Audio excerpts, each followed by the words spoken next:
കോഴിക്കോട് കേന്ദ്രീകരിച്ച് പ്രവർത്തിക്കുന്ന CPIM നേതാവുമായ ശ്രീ നാസർ കൊളായി കൂടി നമ്മോടൊപ്പം ഈ ഘട്ടത്തിൽ ചേരുകയാണ്. ശ്രീ നാസർ കൊളായി, നിങ്ങളൊന്നും ഇത് അറിയുന്നില്ലേ? പ്രതിപക്ഷ പാർട്ടി എന്ന നിലയിൽ അവിടുത്തെ ഞങ്ങൾ അറിയുന്നുണ്ട്. ഈ സംഭവം ഞങ്ങളെ അറിയിക്കുന്നത് കോൺഗ്രസ് നേതാക്കൾ തന്നെയാണ്. ഈ കരീം പയങ്കുല് വളരെ കൃത്യമായി പറയുന്ന ഒരു മറുപടിയാണ് നിങ്ങൾ ഇതിൽ ശ്രദ്ധിക്കേണ്ടത്. കരീം പയങ്കുല് പറയുന്നത് ഇതിന് മാത്രമല്ല, ഞങ്ങൾ നേരത്തെ പഞ്ചായത്തിലുള്ള എല്ലാ നിയമനത്തിനും പണം വാങ്ങുന്നുണ്ട്, അതുപോലെയാണ് ഇതിനും ചോദിക്കുന്നത്. 50,000 പിന്നെ 10,000 നിങ്ങൾ എടുത്തോളൂ.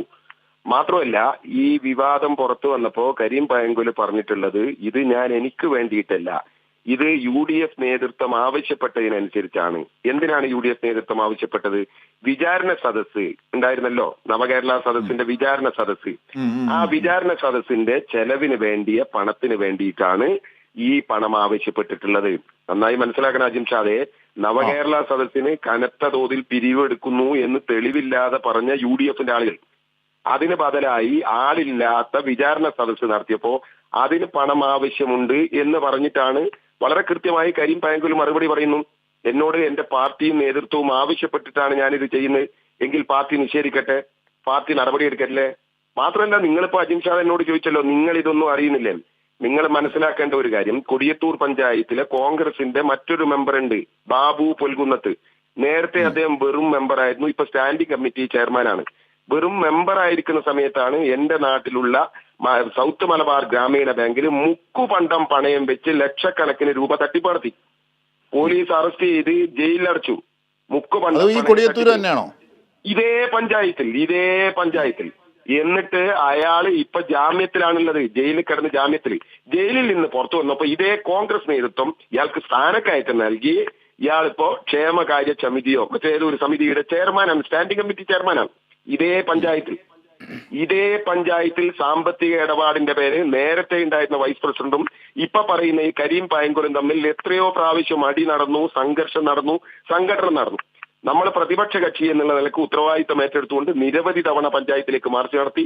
ഇന്നലെ DYFIയുടെ നേതൃത്വത്തിൽ മാർച്ച് നടത്തി. ഇനി 16-ാം തീയതി ഇടതുപക്ഷ ജനാധിപത്യ മുന്നണിയുടെ നേതൃത്വത്തിൽ മാർച്ച് നടത്തുകയാണ്. അവിടെ അവസാനിക്കുന്നില്ല. ഈ പഞ്ചായത്ത് പ്രസിഡന്റിന്റെ ദുരിതാശ്വാസ നിധിയിലേക്കുള്ള പണം, കോടികളിലും മറ്റ് സ്ഥലങ്ങളിലും ഒക്കെ വാങ്ങുന്ന പണം ഉണ്ടല്ലോ, സംഭാവനയായിട്ട് സ്വാഭാവികമായി വാങ്ങാം. ആ പണം അയച്ചു കൊടുക്കേണ്ടത് ഒരു സ്വകാര്യ കരാറുകാരന്റെ അക്കൗണ്ട് നമ്പറിലേക്കാണ്. അക്കൗണ്ട് നമ്പർ അടക്കം നമ്മുടെ കയ്യിലുണ്ട്.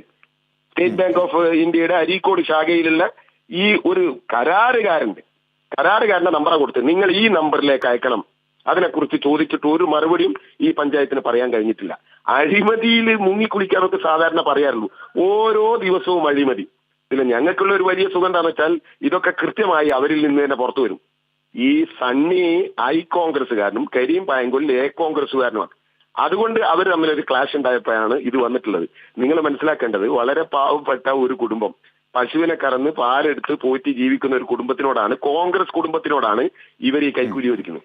കൈക്കൂലി ചോദിക്കുന്നത് മാത്രമല്ല, ഇതിനൊരു വിശദീകരണം കൂടിയുണ്ട്. ഞങ്ങൾ നേരത്തെയും ഇങ്ങനെയാണ്, ഇത് പഞ്ചായത്തല്ല തെരഞ്ഞെടുക്കുന്നത്, അതതിന്റെ ഏറ്റവും വലിയ രസം.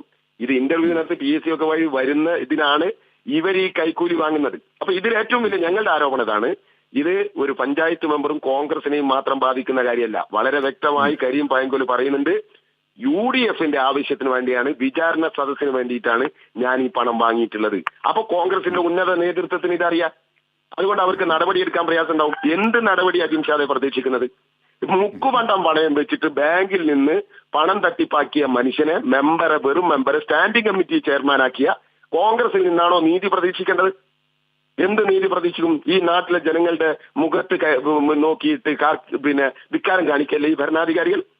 അതുകൊണ്ട് ഞങ്ങളെ സംബന്ധിച്ചിടത്തോളം അതിശക്തമായ സമരപരിപാടിയുമായി ഞങ്ങൾ മുന്നോട്ട് പോകും. കോൺഗ്രസ് ഒരു നടപടിയും ഇവർക്കെതിരെ എടുക്കൂല എന്ന് എഴുതി വെച്ചോളൂ. എടുക്കാൻ കഴിയില്ല. കാരണം ഇതിന്റെ ഷെയർ മേൽത്തട്ടിലേക്ക് വരെ പോകുന്നുണ്ട് എന്ന് കരീം പയങ്കുലിന്റെ മറുപടിയിൽ നിന്ന് വളരെ വ്യക്തമാണ്. നാസർ കൊളായി, ദയവായി തുടരൂ. കോൺഗ്രസ് മുതിർന്ന നേതാവ് ശ്രീ നിജേഷ് അരവിന്ദ് കൂടി ഈ ഘട്ടത്തിൽ നമ്മോടൊപ്പം ചേരുകയാണ്. നിജേഷ് അരവിന്ദ്, എന്താണിത്? കോൺഗ്രസ് കുടുംബത്തിൽ നിന്ന് തന്നെ ഒരു നിർധന കുടുംബത്തിൽ നിന്ന് തന്നെ കൈക്കൂലി വാങ്ങുന്നു. അയാൾക്കെതിരെ, ആ കൊടിയത്തൂർ പഞ്ചായത്ത് അംഗത്തിനെതിരെ ഒരു പരാതിയും അല്ലെങ്കിൽ ഒരു നടപടിയും കോൺഗ്രസ് സ്വീകരിക്കുന്നില്ല. ഇങ്ങനെയുള്ള കാര്യങ്ങൾ വരുമ്പോൾ അവിടെ നിന്നുള്ള പൊതുപ്രവർത്തകൻ നാസർ കൊളായി തന്നെ പറയുന്നു, നേരത്തെ മുക്കുപണ്ടം പണയം വെച്ച ഒരാളുടെ സാധാരണ മെമ്പറിൽ നിന്ന് സ്റ്റാൻഡിംഗ് കമ്മിറ്റി മെമ്പറാക്കുകയാണ് കോൺഗ്രസ് ചെയ്തതെന്നൊക്കെ. എന്താണ് ഇത് നടക്കുന്നത് നിജേഷ്? അല്ല, മുൻവിധിയോടുകൂടി നിങ്ങൾ ആ വിഷയത്തെ കാണണ്ട. കോൺഗ്രസിന് മുന്നിൽ ഒരു വിഷയം വന്നു, അത് സ്വാഭാവികമായും അത് അന്വേഷിക്കാനുള്ള ആളുകളെ ഏൽപ്പിച്ചു. KPCC മെമ്പർ ശ്രീ NK അബ്ദുറഹ്മാനെ അത് അന്വേഷിച്ച് റിപ്പോർട്ട് തരാൻ വേണ്ടി ഏൽപ്പിച്ചിട്ടുണ്ട്. കോൺഗ്രസ് അതിന്റെ നടപടികളിലേക്ക് മുന്നോട്ട് പോകും. പിന്നെ കോൺഗ്രസ് എന്ത് നടപടി എടുക്കുന്നു എന്നുള്ളത് കോൺഗ്രസിന്റെ കാര്യമാണ്. അതില് ഞങ്ങൾ